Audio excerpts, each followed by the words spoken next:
భక్తి popular TV ప్రేక్షకులందరికీ నమస్కారం. ప్రస్తుతం మనతో పాటుగా ఉన్నారు ప్రముఖ ఆధ్యాత్మికవేత్త, జ్యోతిష్య మరియు వాస్తు పండితులు మాడుగుల శివప్రసాద్ గురుగారు ఉన్నారు. మాట్లాడదాం. నమస్కారం గురుగారు. ఆశీర్వచనం తల్లి. గురుగారు, ఈ మధ్య కాలంలో భార్యాభర్తలు ఇద్దరు ఎవ్వరికీ అన్యోన్యంగా ఉండట్లేదు. ఏదో ఒక చిన్న చిన్న గొడవలు, విపరీతంగా గొడవలు ఎక్కువైపోతే కొంతమంది డివోర్స్ వరకు కూడా వెళ్ళిపోతున్నారు. అలాంటి వాళ్ళ గురించి కాదు కానీ చిన్న చిన్న గొడవలతో ఎవరైతే ఇబ్బంది పడుతున్నారో వాళ్ళందరూ సంతోషంగా ఉండాలంటే శాస్త్రపరంగా ఏదైనా మంచి రెమెడీ చెప్తారా? శ్రీ మహాగణాధిపతయ నమః. ఐం మహాసరస్వత్యే నమః. శ్రీ లలితాంబికాదేవియే నమః. అమ్మ, మీరు ప్రశ్నలు బాగున్నాయి, అడుగుతున్నారు. ఆడవాళ్ళు భార్యాభర్తల యొక్క అన్యోన్యత అనేటువంటిది చూసినప్పుడు మామూలుగా వివాహం చేసుకునేటువంటి సమయంలో ఇద్దరికి కుదురుతుందా లేదా అనేటువంటి భావనతో గ్రహాల యొక్క అనుకూలత ఎలా ఉంది ఏమిటి అనేటువంటిది చూసే చేయడం జరుగుతుంది. అయితే ఈ వింశోత్తరి దశలు ఇవి వచ్చినప్పుడు ఆయా సందర్భాన్ని బట్టి అక్కడ ఉండేటువంటి గ్రహస్థితులను బట్టి చిన్న చిన్న మనస్పర్ధలు రావటం అనేటువంటిది ప్రతి భార్యాభర్తల మధ్య జరుగుతాయి. మనస్పర్ధలు రాని భార్యాభర్తలు అంటూ ఎవరు ఉండరు. అయితే మనము మామూలుగా చూసినప్పుడు అమ్మ ఏమవుతుంది అంటే, కుజ ప్రభావము వలన కానీ రాహుకేతువుల యొక్క ప్రభావము వల్ల కానీ వీటికి వివాహము కంటే ముందే రెమెడీ గనక చేసుకోకపోయి ఉండనట్టయితే తర్వాత వచ్చేటువంటి రోజుల్లో వాటి యొక్క ప్రభావము వలన ఇద్దరు కాస్త విడిపోయేంత వరకు వచ్చి విడిపోయిన వాళ్ళు ఉన్నారు. సర్దుకొని ఏదో సరేలే అనుకొని జీవితం గడుపుతుండేటువంటి వాళ్ళు ఉన్నారు. పోట్లాడుతూ ఉండేవాళ్ళు ఉంటారు. సరే అనుకొని మళ్ళీ వెంటనే సర్దుకొని పోయి సరేలే అనుకునేటువంటి లోకో భిన్నలు వచ్చి అనేక రకాలుగా ఉంటాయి. వీళ్ళవి చెప్పడానికి వచ్చినప్పుడు ఎట్లా అవుతుందంటే అమ్మ, మామూలుగా ఇద్దరిది ఒక్కసారి జాతకం చూడాలి. చూసినప్పుడు నిజానికి సాధ్యమైనంత వరకు సమన్వయం చేసి సర్దుకొని ఉండేట్టుగా చేయగలం. దానికి కొన్ని పద్ధతులు ఉన్నాయి, చేసుకోవచ్చును. ఈ రోజుల్లో ఏమైందంటే ఒక మాట అనుకోగానే చిచి నీతో నేనెట్లా అంటే నీతో నేనెట్లా అనుకునేసి ఎక్కువ శాతం వద్దులే అనుకొని ఇది కావటానికే ఉంటున్నారు.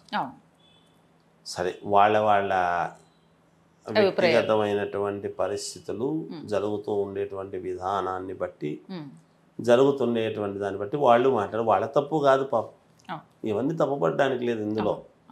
అయితే అమ్మ, దీనికి మామూలుగా అన్యోన్యంగా ఉండటానికి, కలిసిమెలిసి ఉండటానికి ఎటువంటిదైనా దేనికైనా రెమెడీస్ ఉన్నాయమ్మా. రెమెడీస్ లేకుండా పోలేదు. రెమెడీ చేసుకున్నా కూడా కాలేదు, చేయలేదు అని అన్నప్పుడు సరే, భగవన్ నిర్ణయం. వాళ్ళు విడిపోవాలి అనేటువంటిదే ఉన్నప్పుడు, రాసి పెట్టినప్పుడు దాంట్లో ఇంకా దానికి మనం చేయగలిగింది ఏం లేదు, తెలుస్తుంది అప్పుడే. అంటే కొన్ని గ్రహాలు లగ్నములో ఎవరున్నారు, లగ్నములో ఏ గ్రహం ఉంటే ఎలా విడిపోతారు, లేదా శుక్రరాహువులు ఉంటే ఎట్లా, చంద్రకేతువులు ఉంటే ఏమిటి, ఒక్కోదానికి ఒక రకమైనటువంటి ఇది ఉన్నది. అందువలన అలా పరిహారాలు అనేటువంటివి ఇదంతా కూడా సుబ్రహ్మణ్య స్వామి యొక్క దోషము పరిహారం అనేటువంటివి వస్తాయి. కుజదోషము కానీ, కాలసర్ప దోషాలు కానీ, సవ్యకాల సర్ప దోషము, ఇలా కాలసర్ప దోషాలలో 12 రకాల కాలసర్ప దోషాలు ఉంటాయి. వాటిల్లో మాంగళీయక దోషం అని, దేని వలన ఏమిటి, ఎంతవరకు ఇది పరిస్థితి, ఎక్కడ తప్పు జరుగుతుంది అని ఇద్దరు మొదట్లోనే తప్పు జరిగేటువంటి సన్నివేశంలోనే గుర్తించి జీవితానికి కావలసినటువంటి దానికి అనుకూలముగా మనం ఎప్పుడైతే మలుచుకుంటామో ఖచ్చితంగా సర్దుమనే దానికి వస్తుంది. సరే, వివాహమై పిల్లలు పెద్దవాళ్ళై పెళ్ళిళ్ళు అయిన తర్వాత కూడా కొన్ని ఇబ్బందులతో, కొన్ని మనస్సు నచ్చక ఇదయ్యే వాళ్ళు ఉంటారు. అంతవరకు కలిసి ఉండడానికి కావాల్సినటువంటి గ్రహస్థితులు, అప్పుడు విడిపోవడానికి గ్రహస్థితులు వింశోత్తరి దశల్లో ఏం జరుగుతుంది అనేటువంటి దాని గురించి చూసి ఎక్కువ శాతం చెప్తుంటారు. ఇంకా ఎక్కువగా మామూలుగా జనరల్గా అందరికీ బాగుండాలి, భార్యాభర్తలు అన్యోన్యంగా ఉండాలి అని రెగ్యులర్గా అనుకునేటువంటి వాళ్ళు చిన్న చిన్న పొరపత్యాలు ఉన్నా కూడా పోయి మాకు మేలు జరగాలి అనుకున్న వాళ్ళకి ఏదో ఒక రెమెడీ చెప్పాలి, సహజం. ఏదో ఒకటి అంటే ఏదంటే చెప్పరాదు, ఏది ప్రామాణికమో అదే చెప్పాలి, ఏదంటే చెప్పినా ఉపయోగం లేదు. అందుకని సరైనది చెప్తారని మిమ్మల్ని అడిగా. అదేనమ్మా, సరైనదే మనం చెప్పాలి ఎప్పుడు కూడా.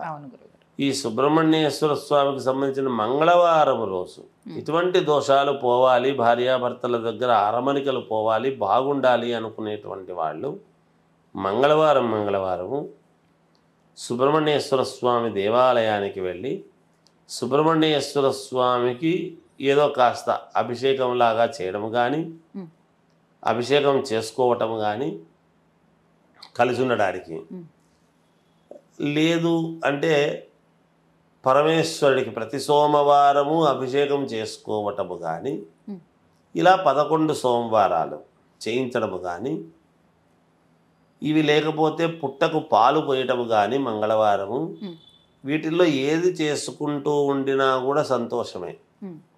ఎప్పుడైనా సుబ్రహ్మణ్య స్వామి యొక్క అనుగ్రహము వలననే కుటుంబం అనేటువంటిది బాగుంటుంది, కుజుడి యొక్క ప్రభావము వలననే మేలు జరుగుతుంది. ఒక్కోసారి దాని వల్లనే ఇబ్బందులు కూడా ఉంటాయి. ఆ ఇబ్బందులు ఉన్నాయి కాబట్టి అని దాన్ని ఎక్కువగా ఆరాధించాల్సినటువంటి అవసరం ఏర్పడుతుంది. అందువలన ఇగో ఇలా చేసుకుంటే చాలా మేలు జరుగుతుంది తల్లి. ఈ విధంగా చేసుకున్నారనుకోండి అన్యోన్యత అనేటువంటిది పెరుగుతుంది. చాలా రకాల్లో కొంచెము ఉన్నాయి మిగతా వ్యవహారాలలో. ఏదో మరి దానికి అనుకూలముగా మొదట అందరూ బాగుండాలి, ముందు భార్యాభర్తలు ఇద్దరు బాగుండాలి అనుకుంటే సుబ్రహ్మణ్యేశ్వర స్వామి ఆరాధన చేసుకుంటే అన్యోన్యత అనేది ఉంటుంది. పరమేశ్వరుడికి ప్రతి సోమవారము అభిషేకానికి ఇవ్వటము, పార్వతీ పరమేశ్వరుల యొక్క అనుగ్రహం పెరగటానికి, వీటిలో ఏది చేసుకున్నా సంతోషమే. ఎవరికి ఏది అవకాశం ఉంటే ఎవరికి సౌకర్యాన్ని బట్టి వాళ్ళు చేసుకుంటారు. ఓకే గురుగారు, నమస్తే. జయవస్తు.